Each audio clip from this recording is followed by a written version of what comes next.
無論處境點樣，都有宇宙陪住你。歡迎翻到嚟，一齊揾翻內心嘅平靜。你有冇試過認真問過自己？你覺得你仲有幾多時間？你自己估計呢一生仲剩翻幾多日子？仲有幾多日？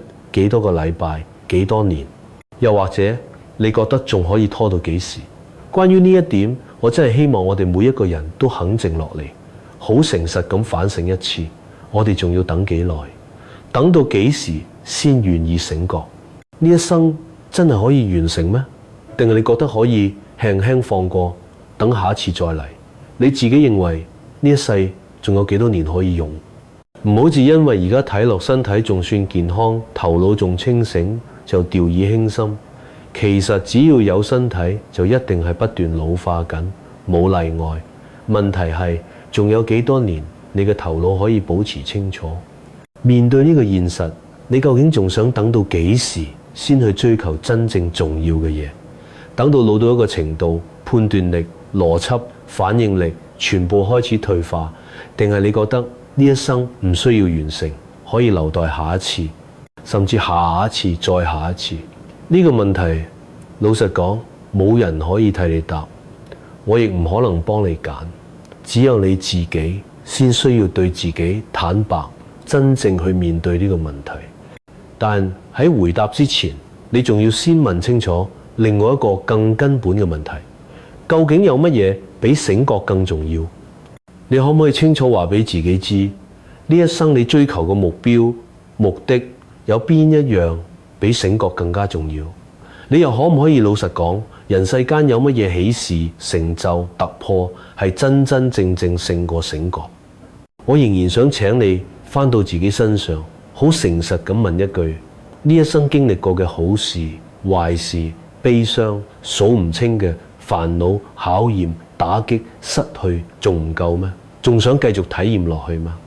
呢個問題同樣只可以由你自己反省，自己誠懇咁去面對，因為答案唔喺外邊，只喺你心入邊。所以我先會不斷提醒自己，提醒大家，提醒你同我哋今世嚟其實係要完成一個段落。呢一生之前，我哋唔知已經來來回回幾多次化身成一個人，好唔容易長大，被父母照顧，不論家庭溫暖定冷淡，一路成長成人，經歷多年教育、工作、人生磨練，走到今日，真正目的係乜？係咪仲要繼續累積經驗，繼續學習，繼續體驗？但體驗啲乜？更好嘅飲食，更好嘅朋友，更好嘅家庭，更好嘅社會，更好嘅夥伴。呢啲體驗係咪永遠都唔夠？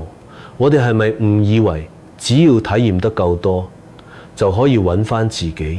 透過體驗去定義我係邊個？透過經驗令真正嘅我浮現，呢樣嘢可能嗎？答案其實好直接，唔可能。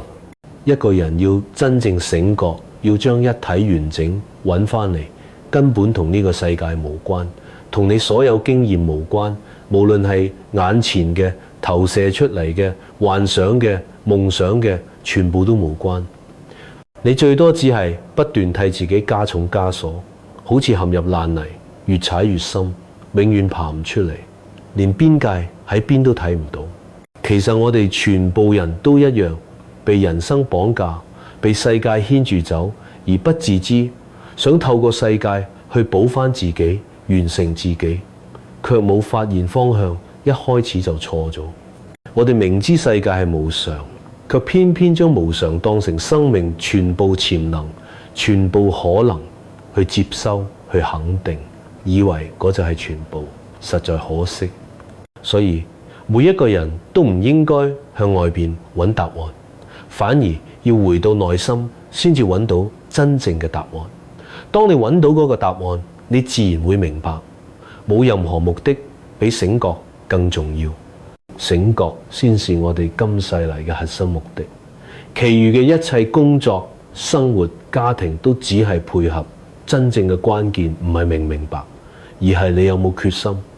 唔係口頭上、理論上嘅決心，而係當你走出去仍然可以堅持，唔被世界拉走嘅決心。如果你真係接受呢啲說話，你會將所有方法，無論係 IAM meditation、靜坐、參禪、神佛睇得比瞓覺、食飯、飲水、上廁所仲重要，好似頭頂有一團火，由朝到晚帶住你行。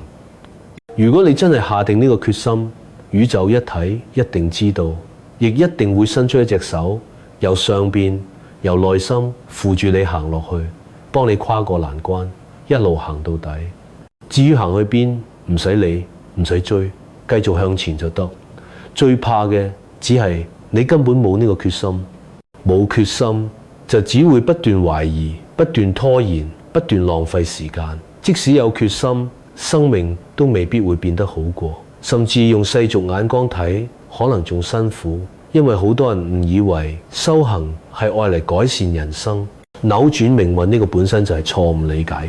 修行唔係為咗令人生變順，因為人生本來就係無常，好會變壞，壞亦會變好。重點唔喺改變人生，而係先把自己找翻嚟，真正明白我係邊個。唔係去改世界、改自己，而係將世界同我嘅關係徹底反轉。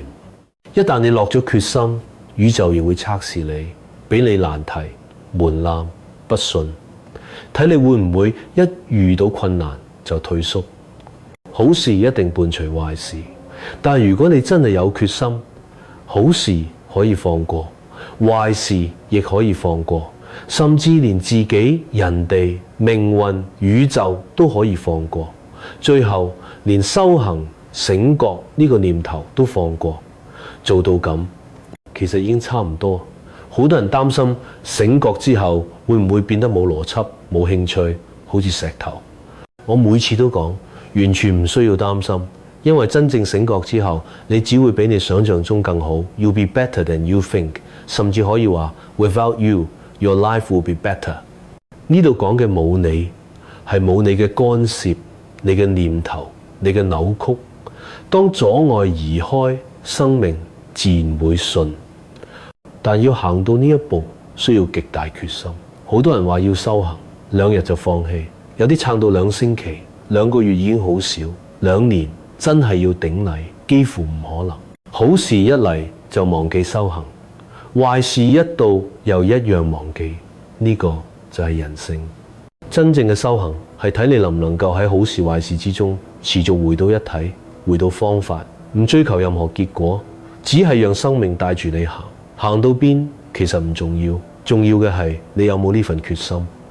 人最驚嘅其實係不確定，左腦發達嘅人更加驚，完全未知，完全不可知，能唔能夠接受？生命本質就係不確定，你能唔能夠完全信任？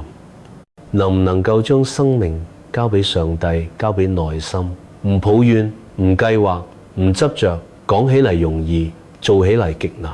因為小我永遠唔會放過你，而佢最恐懼嘅就係不確定。